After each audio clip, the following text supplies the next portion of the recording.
Good evening, I'm Jerry Tave. National Capital District and Central Police Commander Sylvester Callout has challenged members of the police force to be agents of change other than liabilities to the organization they serve. Callout stressed the importance of the vital role police play in creating a safe, secure society and said that the vision cannot be realized if there is no cooperation within the police ranks. He made these statements at the closing of a workshop in Port Moresby yesterday. Noreen Dada reports. Every day in the media, there's something written or said about the Royal Papua New Guinea Police Constabulary, some good, some bad. The NCD Central Police Commander said the RPNGC is a very big organization and it's a challenge, especially in attempting to make the force look good amid tarnishing reports. We talk about police discretion that we exercise at the point, at the place that we are doing our duty. Most of you here have a wider discretion than any one of us sitting in the management because you deal directly with the members of the public. You can either charge them or release them by way of cautioning them and stop handling you. So, you know, the police power, it's a very big power strength you got. You must not abuse it. So likewise, we supervisors must make sure that our members don't abuse their police powers. And it is good, and it's very pleasing to see that such courses are being conducted. From the command level, I would recommend for 2 or 3 more courses, of which we will get 30 participants on those courses. He further said there was an urgent need for collaborative partnerships internally and externally, admitting also that it's not easy to manage an organization like the RPNGC. He cautioned frontline shift supervisors who attended the 3-week training, who deal directly with the public on a daily basis, to portray a more positive image. Chewing while on duty, not attending to complaints, not listening to your customers, the complainants. We are paid for this job. We are there to serve the public. For you is to provide supervision over your members so that we provide the best service to our customers. Similar training courses were conducted last month which targeted interviewing skills, firearms training and now the human rights training where participants were urged to be agents of change. Noreen Dada, NBC National News, Port Moresby. The Jubilee Institute of Higher Education is hopeful that by next year it'll become the 7th university in the country. Professor Thaddeus announced that the institute has already met most of the requirements to become the higher learning institution. He made the announcement at the launch of the corporate and strategic plans of the institute, which provides for the directions towards becoming a university. Esther Bralinwani reports. Launch. At the launching ceremony of the corporate and strategic plans, Professor Thaddeus Kambane announced that the Jubilee Institute will offer degree programs by next year. 2017, we are now sticking to the National Qualification Framework, meaning that our programs will now be 4 years, no longer 3 years. Otherwise, the Minister and Professor Governor will not grant us our university status. So it's absolutely necessary that we run a 4-year degree program.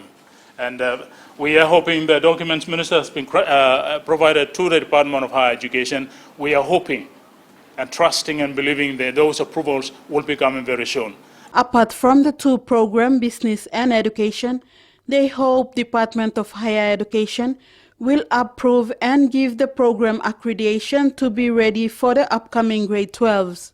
Director Kambane is confident that they are ready to become the 7th university with all the requirements met. This includes the corporate governance structure and the academic governance structure being established.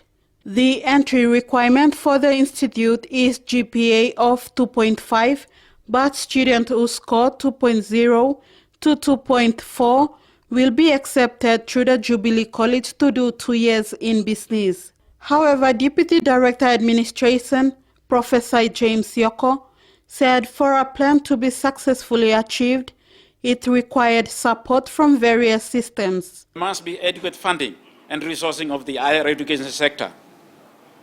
Number two, adequate and highly qualified human capital to manage the emerging system. And number three, adequate infrastructure is fundamental to achieving quality education. Number four, harmony within the system and among the different stakeholders. Professor Yoko said the institute lays its foundation for both academic and infrastructure developments through the plans launched. Esther Brelinwani, NBC National News, Port Moresby.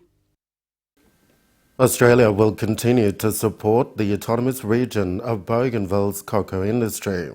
A commodity support grant facility has been established to assist cocoa farmers in the region to venture into chocolate industry. Australian High Commission's Minister Councillor Rod Hilton assured Australia's support after the successful hosting of the Chocolate Festival in the region. Kevin Dayonga reports.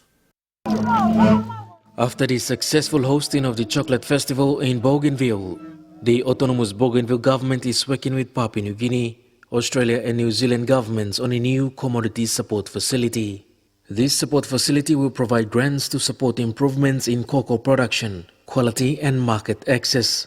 The Australian High Commission's Minister Councillor Rod Hilton said the Australian government would continue to support Bougainville's cocoa industry as a means to boost economic development in the autonomous region. It's an incredibly important commodity.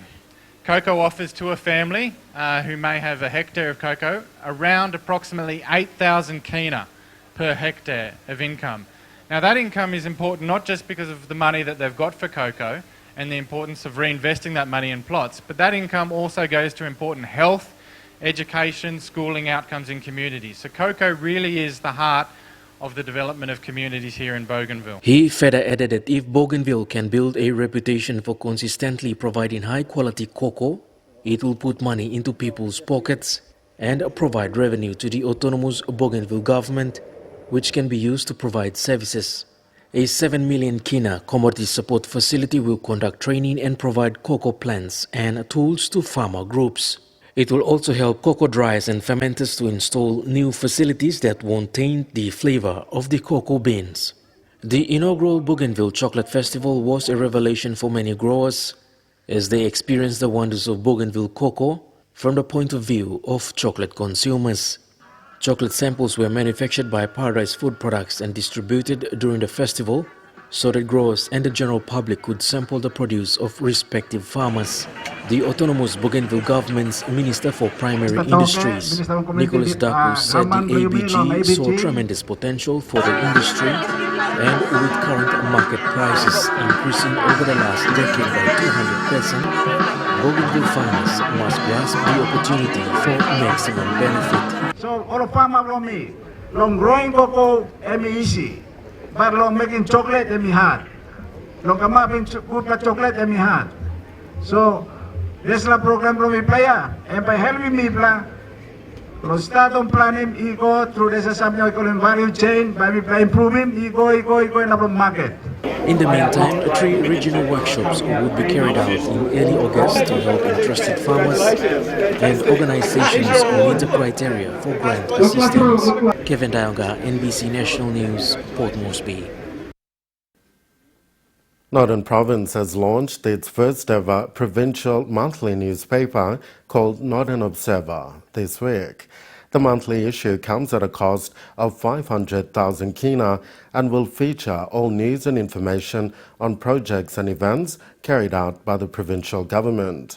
Northern Governor Gary Jufa officially launched the paper in the province, witnessed by school students, public servants and business houses.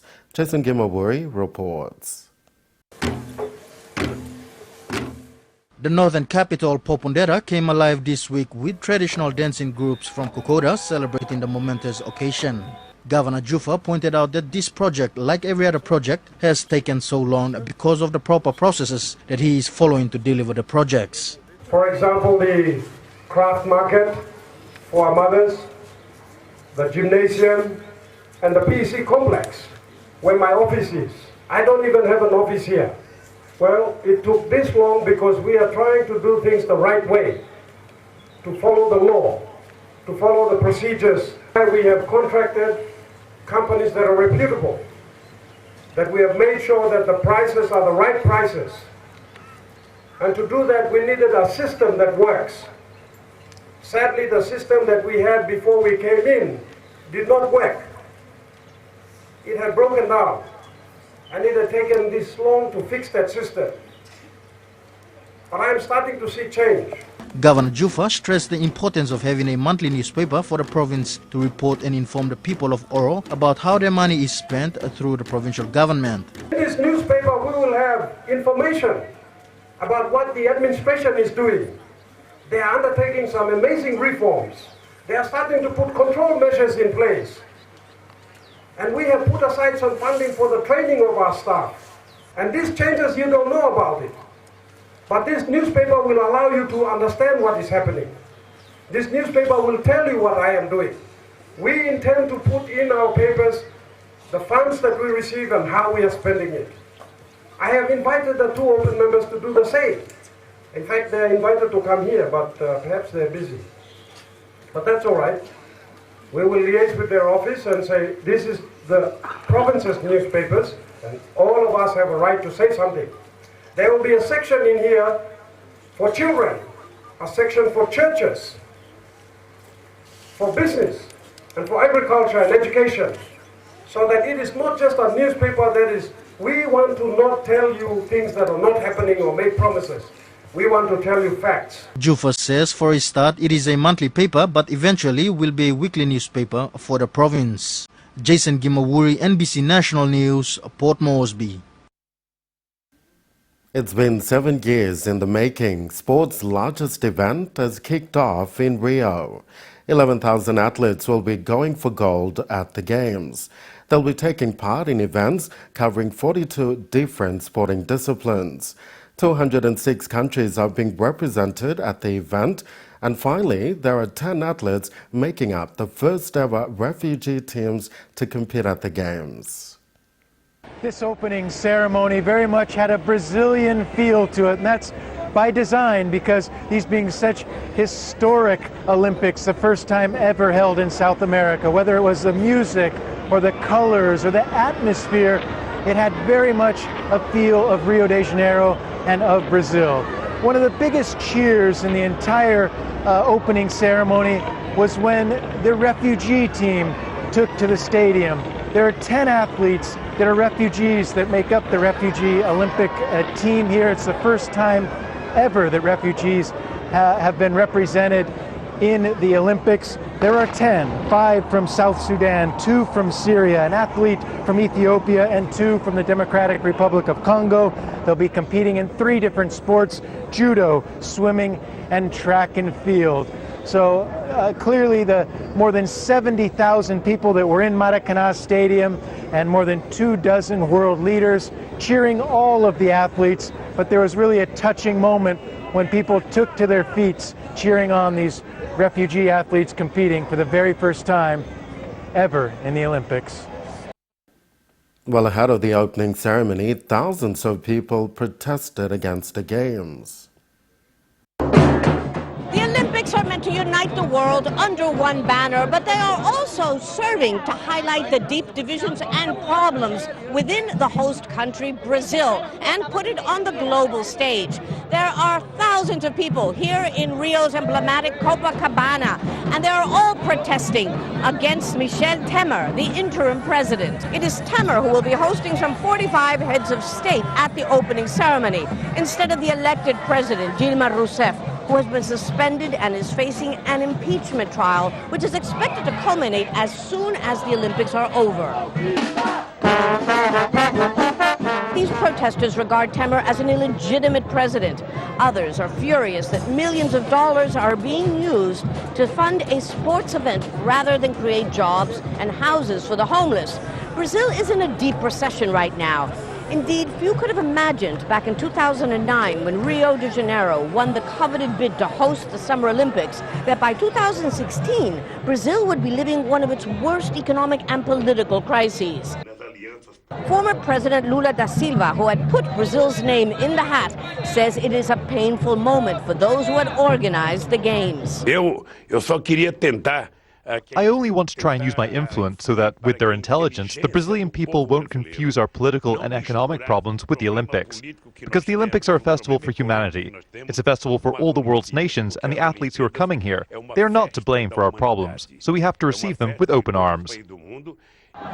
This is just one of the many demonstrations that protesters say that they will be holding throughout the Olympic Games in this city. The hope is that they will not overshadow an international sports event that is seen by many as the greatest show on earth. And we now look at the weather preview with Evelyn. Thank you, Jerry. The weather in brief, most centers have been forecasted to have rain and showers, except for some centers in the New Guinea Islands, which will have fine weather conditions. Join me later in the bulletin for the details. For now, Jerry, it's back to you. Thank you, Evelyn. Coming up after the break, Jubilee Institute hopes to become university next year, and Hagen Open MP warns Western Highlands provincial government. Stay with us on NBC National News.